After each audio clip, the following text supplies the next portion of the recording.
Hi, good morning ka success. Paano nga ba tayo mag-activate ng upgrade sa 1699? So, kailangan lang natin mag-login ng ating account. Tapos, punta ulit tayo dito sa 3 lines sa taas. Click natin yan.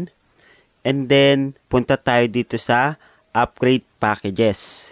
Click natin ito. Then, scroll lang natin. Pili tayo ng product na gusto natin avail. Halimbawa, itong spirulina. Click natin yung add to cart. Then, scroll lang ulit natin dito sa baba. Makikita ulit natin yung shipping method. Click natin yung white box.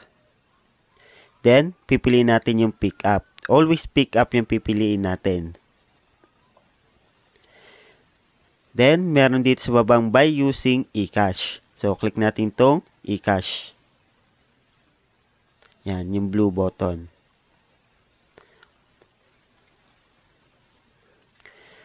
Then, after nito, click natin yung OK. So, lalabas ulit yung invoice. Ayan, activated na yung ating upgrade account. Then, mapapansin mo dito, nagbago na ulit yung ating dashboard.